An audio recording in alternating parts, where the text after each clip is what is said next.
আসসালামু আলাইকুম রহমতুল্লাহি ওবরাকাতুহু। ওমেন 5310 ইউটিউবের একটি চ্যানেল প্রেজেন্ট সহজ উপায়ে কোরআন শিক্ষার আজকের 17তম পর্ব। এই 17তম পর্বে আমরা সূরা ফাতিহার শেষ যে আয়াত রয়েছে সেই আয়াত আমরা খুব সহজভাবে ইনশাআল্লাহ শেখার চেষ্টা করব। যারা এই ভিডিওগুলো দেখছেন, যদি কোনো জায়গায় কোনো বুঝতে অসুবিধা হয় তাহলে আমার একটি নাম্বার দেওয়া থাকবে, ইনশাআল্লাহ এই নাম্বারে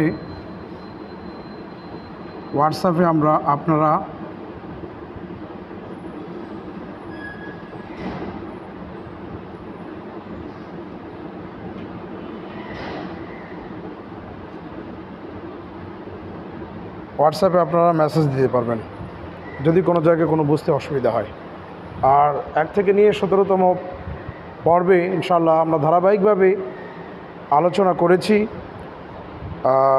যদি পারেন তাহলে পূর্বের যে ভিডিওগুলো রয়েছে সেগুলো দেখার চেষ্টা করবেন। সেগুলো যদি দেখে আসেন, আলহামদুলিল্লাহ আশা করি এক একটি পর্বে খুব সহজভাবে, খুব সাবলীলভাবে আরবির পাশাপাশি বাংলার সমন্বয় করে আমি বোঝানোর চেষ্টা করেছি। তো যাই হোক, আজকের 17তম পর্বের সূরা ফাতিহার শেষ যেটি আয়াত, 7ম আয়াত, সেই আয়াতে কারিমা আমি লিখেছি। আসুন তাহলে আমরা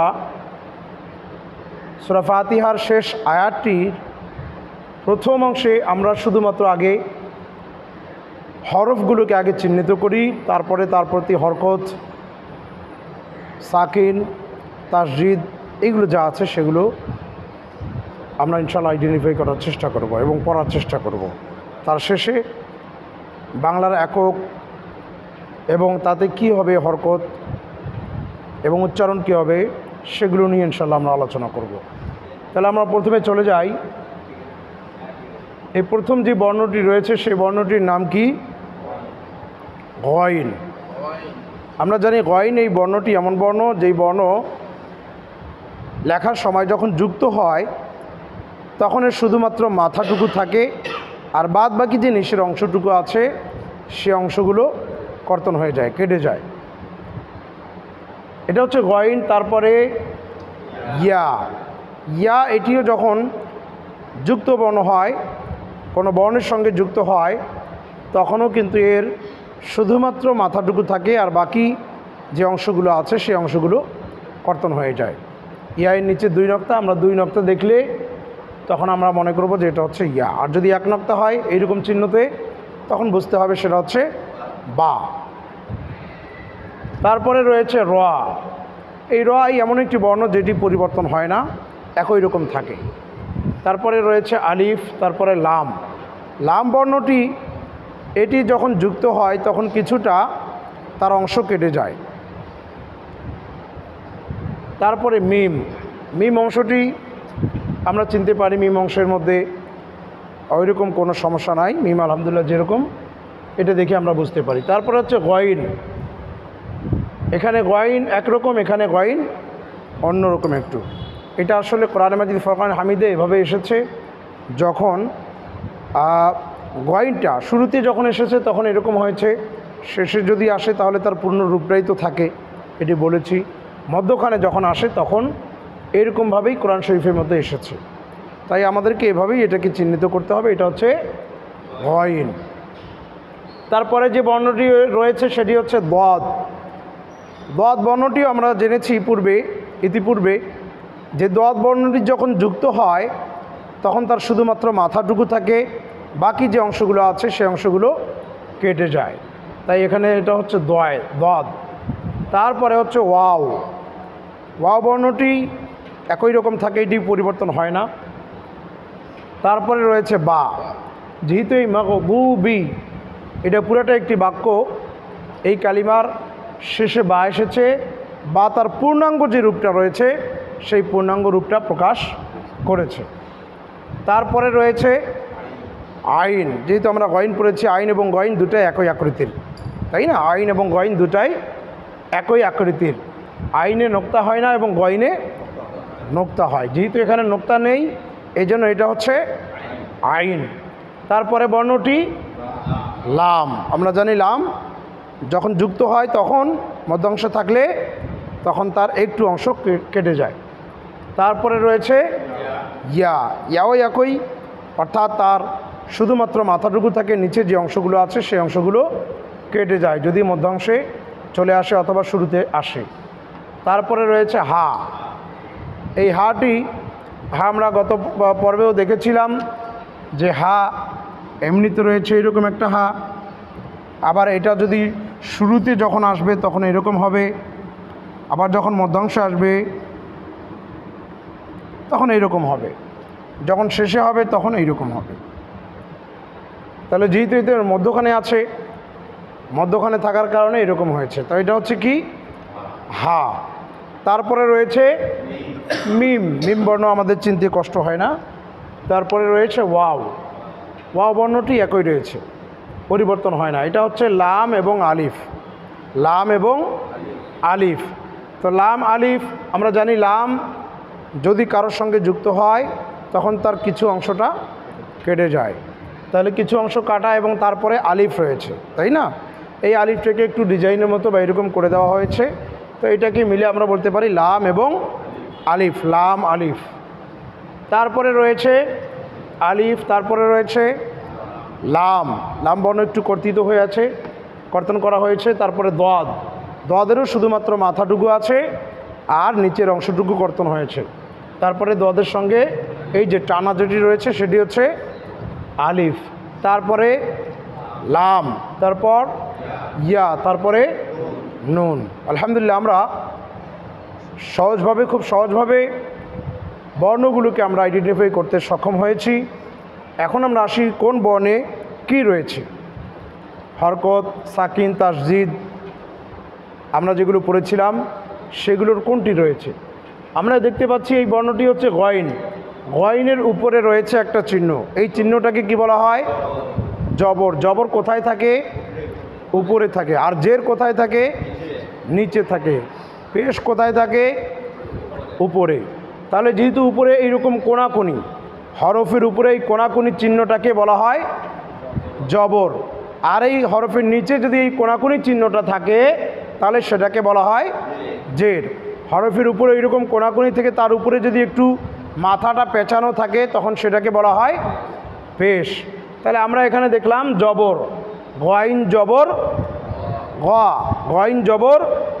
আমরা জানি যে এই হরফগুলোকে মোটা করে সর্বদা পড়তে হয়, তার মধ্যে গয়নও রয়েছে। খ, সদ, বদ, ক, র, গয়ন এবং কফ। এই বর্ণগুলোতে 7টি বর্ণকে সর্বদা মোটা করে পড়তে হয়। তাহলে খ জবর খ, সদ জবর স, দদ জবর দ, ত জবর ত, জ জবর জ, গইন জবর গ, কফ জবর ক। তাহলে এই 7টি বর্ণ সর্বদা মোটা অবস্থায় পড়তে হয়, মোটা করেই পড়তে হয়। এগুলোকে বলা হয় হরফে মুস্তাআলিয়া, মোটা করে পড়া বর্ণ। তাহলে আমরা প্রথমে পেলাম কি? হরফে মুস্তাআলিয়া, মোটা করে পড়া বর্ণ। এই বর্ণে যদিও বা জবর আছে, গইন জবর যদিও বা গা হতো, কিন্তু এই বর্ণটা এর খাসিয়াতে হচ্ছে, এর বৈশিষ্ট্য হচ্ছে মোটা অবস্থায় থাকা, মোটা করে পড়া। তাই এর উপরে জবর থাকার পরেও আমরা গা না পড়ে আমরা কি পড়ব? ঘ পড়ব, তাই না? গইন জবর ঘ। তারপরে আমরা দেখতে পাচ্ছি ইয়া রয়েছে, ইয়ের উপরে জজম আছে। কি আছে? জজম আছে বা সাকিন আছে। তাহলে আমরা জানি যেই বর্ণে জজম থাকবে সেই বর্ণটা তার পূর্বের হরকতের সঙ্গে মিলিয়ে পড়তে হয়। তাহলে আমরা এখন যদি পড়ি গইন ইয়া জবর গই, গইন ইয়া জবর গই, গইন ইয়া জবর গই। তারপরে র বর্ণের নিচে জের আছে, রজের রি, রজের রি, গই রি, গই রি, গই রি, গই রি। আমরা গয়রি পর্যন্ত দেখলাম। তারপরে দেখতেছি আমরা আলিফ রয়েছে, আলিফের পরে লাম রয়েছে। আলিফে যেহেতু কোনো হরকত বা কোনো কিছুই নাই, এজন্য আমরা আলিফ লেখার সময় আসবে কিন্তু পড়ার সময় এখানে আসবে না। তাহলে আমরা দেখতেছি লাম, লামের উপরে সাকিন রয়েছে। তাহলে লামের উপর যদি সাকিন বা জজম থাকে তাহলে লাম তার পূর্বের হরকত এর সঙ্গে মিলিয়ে পড়তে হবে। তাহলে আমরা দেখতেছি র হামজাজের রি হবে না, কেন হবে না? আলিফে তো কোনো কিছুই নাই, যেহেতু লামে আছে তাহলে র আমাদেরকে লামের সঙ্গে মিলিয়ে পড়তে হবে। তাহলে র লাম জের রিল, র লাম জের রিল, র লাম জের রিল। তাহলে এটা মিলিয়ে আমরা পড়তে পারি এখন গয় রিল, গয় রিল, গয় রিল, গয় রিল। তারপরে আমরা দেখতেছি মিম বর্ণের উপরে জবর রয়েছে। মিম জবর কি হয়? মা। মিম জবর মা, মিম জবর মা। তারপরে আমরা দেখছি গয়ন, গয়নের উপরে সাকিন রয়েছে, তাহলে গয়নটা তার পূর্বের হরকতের সঙ্গে মিলিয়ে পড়তে হবে। তাহলে মিম গয়ন জবর মাগ, মিম গয়ন জবর মাগ। তারপরে দদ, দদ পেশ দু, দদ পেশ দু, মাগ দু। তারপরে আমরা দেখতে পাচ্ছি ওয়াও সাকিন যুক্ত আছে। কি সাকিন যুক্ত? যজমওয়ালা ওয়াও আছে এখানে। তাহলে আমরা দেখব যদি কোনো হরফের উপরে পেশ থাকে, পেশের পরে যদি যজমওয়ালা ওয়াও হয় তখন সেটাকে একালি পরিমাণ টেনে পড়তে হয়, সেই হরকতটাকে একালি পরিমাণ টেনে পড়তে হবে। তাহলে আমরা দেখতেছি দোয়াদের উপরে পেশ আছে, পেশের পরে যজমওয়ালা ওয়াও রয়েছে। কি রয়েছে? পেশের বাম পাশে যজমওয়ালা ওয়াও। পেশের বাম পাশে যজমওয়ালা ওয়াও থাকলে আমাদেরকে একালি পরিমাণ টেনে পড়তে হবে। তাহলে এখানে হচ্ছে দোয়াদ ওয়াও পেশ বু, বু, দু। তারপরে রয়েছে বা, বায়ের নিচে রয়েছে জের, বা জের বি, বা জের বি। তাহলে আমরা পড়তে পারি মাগ বু বি, মাগ বু বি, মাগ বু বি। তারপরে আমরা দেখতে পাচ্ছি আইন, আইনের উপরে জবর, আইন জবর আ, লাম জবর লা, আলা। যেহেতু লামের পরে ইয়া আছে, ইয়া এবং সাকিন যুক্ত ইয়া। কি যুক্ত ইয়া? সাকিন যুক্ত ইয়া। আমরা পড়েছিলাম যদি কোনো জায়গায় জের হয়, জেরের পরে যদি যজমওয়ালা ইয়া হয় তখন একালিফ টেনে পড়তে হয়, কিন্তু এখানে তো জেরের পরে যজমওয়ালা ইয়া নাই, এখানে রয়েছে জবরের পরে যজমওয়ালা ইয়া। তাহলে জবরের পরে যদি যজমওয়ালা ওয়াও অথবা ইয়া হয় তাহলে এটা লিন হবে। কি হবে? লিন। এটা তাড়াতাড়ি পড়তে হবে, এখানে টান দিয়ে পড়তে হবে না। তাহলে আলাই কি হয়ে গেল? আলাই। আইন জবর আ, লামিয়া জবর লাই, লামিয়া জবর লাই। যদি জের থাকতো লামিয়াজের লি, জের থাকলে তখন টান হতো, কিন্তু জবর থাকার কারণে এখানে টান হবে না, এটা হরফে লিন। আলাই। তারপরে হা জের হি, মিম যেহেতু সাকিন তাহলে হা মিম জের হিম হয়ে গেল কি? আলাইহিম, আলাইহিম, আলাইহিম। তারপরে আমরা দেখতে পাচ্ছি ওয়াও, ওয়াওয়ের উপরে জবর রয়েছে, ওয়াও জবর ওয়া, লাম আলিফ জবর লা, দুটো মিলে কি হয়? ওয়ালা, ওয়ালা, ওয়ালা। কিন্তু তারপরে দোয়াদ, এখানে আলিফ আছে লাম আছে, দোয়াদ আছে, আলিফ এবং লামে কোনো কিছুই নাই, এই জন্য আলিফ এবং লাম লেখার সময় আসবে, পড়ার সময় আসবে না। তাহলে আমাদেরকে কোনটা নিয়ে পড়তে হবে? দোয়াদকে নিয়ে, তাই না? দোয়াদের উপরে তাসজিদ আছে, তাসজিদ আলা হরফ কয়বার উচ্চারণ হয়? দুইবার। প্রথমবার তাহার ডান দিকে যে হরকত থাকবে তার সঙ্গে, দ্বিতীয়বার তার উপরে যে নিজ হরকত আছে সেই নিজের হরকতের সঙ্গে পড়তে হবে। তাহলে আমরা তাহলে তার ডান দিকের হরকতকে তালাশ করি। লামেও কোনো হরকত নাই, আলিফেও কোনো হরকত নাই। এখানে যে আলিফে, এই আলিফেও কোনো হরকত নাই। তারপরে ডাইরেক্ট এখানে লাম, এই লামের উপরে হরকত আছে, লামের উপরে কি আছে? হরকত আছে। তাহলে লামের উপরে কোন হরকত আছে? জবর আছে। তাহলে আমরা ডাইরেক্ট এই লামটাকে দোয়াদের সঙ্গে মিল করে পড়তে হবে। তাহলে লাম দোয়াদ জবর লাব, লাম দোয়াদ জবর লাব, লাম দাদ জবর লাদ, ওয়ালাব, ওয়ালাব, দাদ যেহেতু মোটা করে ওয়ালাব। তারপরে একবার তো দদ হয়ে গেল, এখন দ্বিতীয়বার তার নিজের উপরে যে হরকত আছে সেই হরকতের উচ্চারণ করতে হবে। তাহলে দদ আলিফ জবর ব, বদ আলিফ জবর, তাহলে আমরা এখান থেকে পড়লে ওয়ালাব ব, ওয়ালাব ব। তারপরে আমরা দেখতে পাচ্ছি লামে তাসদিদ রয়েছে। লামে কি রয়েছে? তাহলে লাম কয়বার উচ্চারণ হবে? দুইবার। প্রথমবার তার আগের হরকতের সঙ্গে, দ্বিতীয়বার তার নিজের হরকতের সঙ্গে। তাহলে আমরা এখন দেখি, খেয়াল করি, দাদ লাম জবর বল, বদ লাম জবর বল। এখানে একটা উপরে মোটা চিহ্ন আছে। কি চিহ্ন?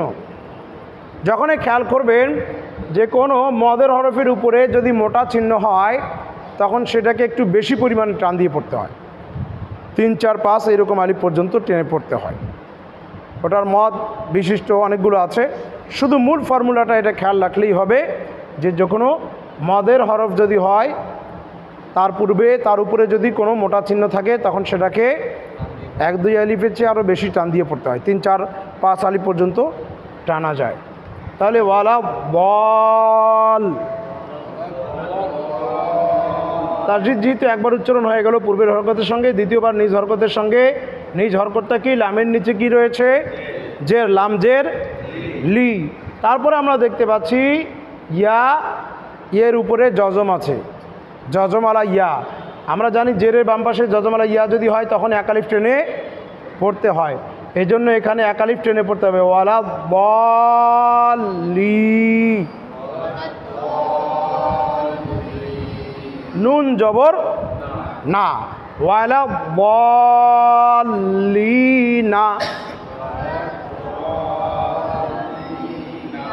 হ্যাঁ, এখন আসি, আমরা জেনেছিলাম পূর্বে যে কোনো বর্ণ যদি শেষ অর্থাৎ থামার যদি স্কোপ থাকে, থামতে যখন হবে তখন শেষে যেই বর্ণই থাকুক না কেন তার উপরে যদি এক জবর এক জের এক পেশ দুই জের দুই পেশ হয় তখন সেটাকে সাকিন করে দিতে হয়। কি করে দিতে হয়? সাকিন বা জজম করে দিতে হয়, সাকিন করতে হয়। তাহলে সাকিন যদি আমরা করে দেই তখন কিন্তু ওয়ালা বলিন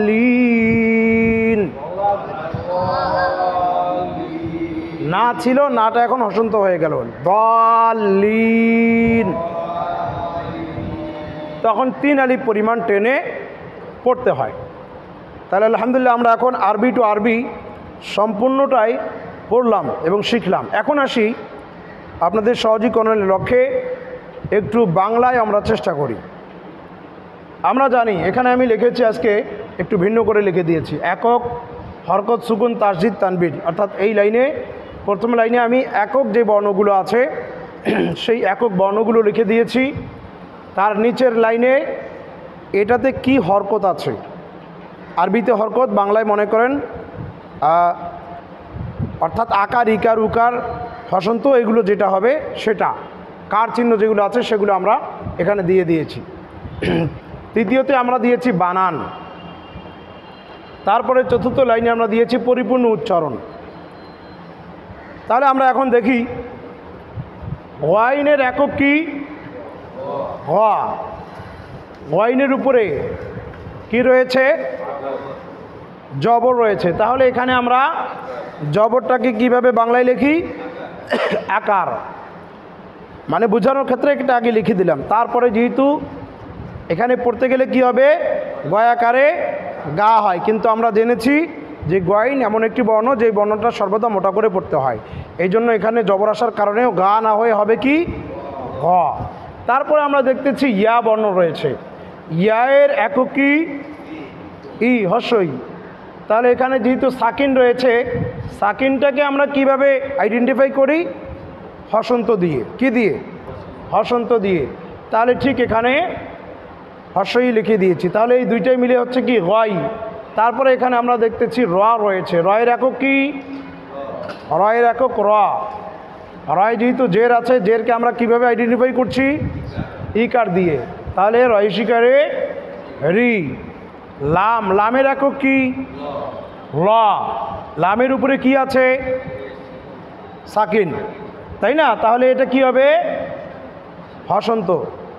লাম যেহেতু সাকিন এই জন্য আমরা এটাকে হসন্ত দিয়েছি, তাহলে এখানে লয়ে হয়ে গেল, লাম হসন্ত ল।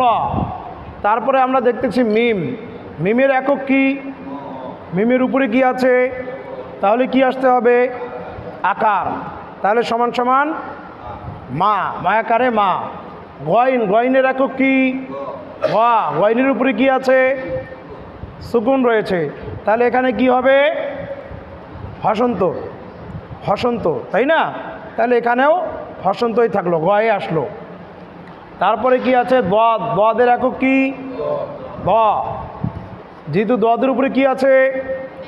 পেশ। পেশকে আমরা কিভাবে আইডেন্টিফাই করব? হুসুকার দিয়ে, তাই না? তাহলে সমান সমান দয় হুসুকারে দু। ওয়াও, ওয়াওয়ের একক কি? ও। যেহেতু ওয়াওয়ের উপরে কি আছে? সুকুন আছে, তাহলে এখানে কি করতে হবে? হসন্ত দিয়ে দিয়েছি। না দু, যেহেতু এখানে টান রয়েছে এই জন্য এখানে আমি আর ওয়াও নিয়ে আসিনি। তারপরে রয়েছে বা, বায়ের একক কি? ব। বায়ে কি রয়েছে? জের। জের থাকার কারণে হিসিকার, রিকার আমরা দিয়েছি, তাহলে বহিষ্কারে বি। আইনের একক কি? অন্তস্থীয় আমরা আপাতত নিয়েছি। হ্যাঁ, যেহেতু শরিয়াতেও অ হয়, আইনেতেও অয় হয়, কিন্তু আমরা একটু আলাদা রকম করেছি, দুইটা ডিফারেন্স করলে একটু আপনাদের যাতে বুঝতে সুবিধা হয়। তাহলে আইনের একক অন্তস্থীয় অ। আইনের উপরে কি আছে? জবর। বাংলায় আমরা কি নিয়ে এসেছি? আকার, তাহলে অন্তস্থীয় আকারে আ। লামের একক কি? ল। লামের উপরে কি আছে? জবর। লামের উপরে জবর থাকার কারণে এখানে আকার নিয়ে এসেছি, ল আকারে লা। ইয়ায়ের উপরে কি আছে? ইয়ায়ের একক কি? হর্ষই। সুকুনের একক আমরা কি নিয়েছি? হসন্ত, হর্ষই। তারপরে কি রয়েছে? হায়ের একক হ। হায় কি রয়েছে? জের। জেরকে আমরা কি হিসেবে নিয়ে এসেছি? হিসিকার, তাহলে হয় শিকারে হি। তারপরে মিম। মিমের একক কি? ম। মিমের উপরে কি রয়েছে? সাকিন। সাকিনটাকে আমরা কিভাবে নিয়ে এসেছি? হসন্ততে, তাহলে ম ময় চলে আসলো। ওয়াও। ওয়াওয়ের একক কি? ও। তারপরে ওয়ের উপরে জবর রয়েছে, জবরটাকে আমরা নিয়ে এসেছি আকার হিসাবে, তাহলে এখানে কি হলো? ওয়া। লাম। লামের একক কি? ল। লামের উপরে জবর, জবরকে আমরা কি নিয়ে এসেছি? আকার, ল আকারে লা। দদ। যেহেতু দদের উপরে তাসদিদ আছে, তাহলে আমরা দদটাকে দালটাকে দুইবার নিয়ে এসেছি। তারপরে দদে কি আছে? জবর আছে। ওয়ালা দা যেহেতু হয়, কিন্তু উচ্চারণ করতে গেলে যেহেতু মোটা হয়, বল লিন হয়, কিন্তু এখানে যদি আমি মনে করেন দাল দিয়ে দিই, দোল লিন যদি দেই, তাহলে দোল একবারে হয়ে যাবে, নয়তোবা হয়ে যাবে দাল লিন। কিন্তু যেহেতু মধ্যখানে উচ্চারণটা মোটা করে পড়তে গেলে ওয়ালা বল লিন, এই জন্য আমি দোয়া এইভাবে একটু দিয়ে দিয়েছি। বল এইভাবে হয়, যেহেতু মোটা করে পড়তে হয় এই কারণে আমি একটু এটা নিয়ে এসেছি। তারপরে আমরা দেখতেছি লাম তাসদিদযুক্ত। লামের একক কি? ল। যেহেতু তাসদিদযুক্ত, তাহলে এখানে আমাকে লামটাকে দুইবার নিয়ে আসতে হয়েছে। তারপরে লামের নিচে কি রয়েছে? জের। জেরটাকে আমরা কিভাবে আইডেন্টিফাই করি? ইকার দিয়ে, তাই না? তাহলে লয় লয় হিসিকার। তারপরে ইয়া। ইয়ায়ের একক কি? ই, হর্ষই। তারপরে যেহেতু সাকিন রয়েছে, সাকিন আমরা হসন্ততে নিয়ে এসেছি, তাহলে লি। এখানে আমি কিছু দেইনি, টান যেহেতু আছে ই হয়, হর্ষই হয়, কিন্তু আমি ওটা লিখিনি। আর এখানে নুন। নুনের একক কি? ন। তার উপরে কি আছে? জবর। জবর হলে কি হয়? আকার। তাহলে এখানে কিন্তু নয় আকারে না হবে। কি হবে? নয় আকারে না হবে। ওয়ালা বলিনা। তাহলে আমরা যদি এভাবে উল্টাভাবে আগে যদি দেখি, এটা গ হর্ষের সঙ্গে, যেহেতু বাংলা লেখা অর্থাৎ ডান এই পাশ দিয়ে শুরু হয়, বাম দিক থেকে শুরু হয়, আর আরবি লেখার ডান দিক থেকে শুরু হয়, তাই না? আর যেহেতু এটি বাংলা লিখতেছি, এখানে আমি আরবিটাকে অনুকরণ করে আগে আর ডান দিক থেকে লেখা শুরু করলাম। তাহলে আমরা ডান দিক থেকে একটু পড়ার চেষ্টা করি। গোয়াই রিল মাগ দু বি আলাই হিম ওয়ালাদ বলিনা। এখন আমি পরিপূর্ণ বাংলায় যখন আমি নিয়ে আসলাম, তখন এখানে বাম দিক থেকে নিয়ে আসলাম। গায়রিল মাগদুবি আলাইহিম ওয়ালাদ-দাল্লিন। না হয় নাই থামার কারণে ওখানে সাকিন হয়েছে, এই জন্য গায়রিল মাগদুবি আলাইহিম ওয়ালাদ-দাল্লিন। আলহামদুলিল্লাহ, আশা করা যায় আমরা যেভাবে আমি বোঝানোর চেষ্টা করতেছি, জানি না আপনারা কতটুকু বুঝতেছেন। আল্লাহ তাআলা সকলের জন্য আসান করুক, খুব সহজভাবে সকলকে বোঝার তৌফিক দান করুক। আমিন। আসুন আমরা দোয়া করি। আল্লাহুম্মা আমিন। আল্লাহুম্মা সাল্লি আলা সাইয়্যিদিনা মাওলানা মুহাম্মাদিন মা'দানিল জুদি ওয়াল কারমি ওয়া আলিহি ওয়া বারিক ওয়া সাল্লিম রব্বুল আলামিন। সহজ উপায়ে কোরআন শিক্ষার আজকে 17তম পর্বের মধ্যে সূরা ফাতিহার শেষ আয়াত রব্বুল আলামিন সহজভাবে বোঝানোর চেষ্টা করেছি। মাওলা রব্বুল আলামিন যারা শিখতেছে সকলকে তুমি রব্বুল আলামিন সকলের বুঝ শক্তি, মেধা শক্তি, ইয়াদ শক্তিকে বৃদ্ধি করো। সকলকে সহজ ভাষায় মাওলা বোঝার তৌফিক তুমি দান করো। মাওলা তোমার কালামুল্লাহ কোরআনে মাজিদ ফুরকানে হামিদ যেটি তুমি অবতীর্ণ করেছো, মাওলা আমাদের সংবিধান, মাওলা আমরা সকলে যেন সহি শুদ্ধভাবে পড়তে পারি। মাওলা সেই তৌফিক তুমি সকলকে নসিব করো। আল্লাহ হাইলাতি আনতা ওয়াসিলাতি ইয়াদরিকনি ইয়া রাসূলুল্লাহ আফজালু যিকরি লা ইলাহা ইল্লাল্লাহু মুহাম্মাদুর রাসূলুল্লাহ।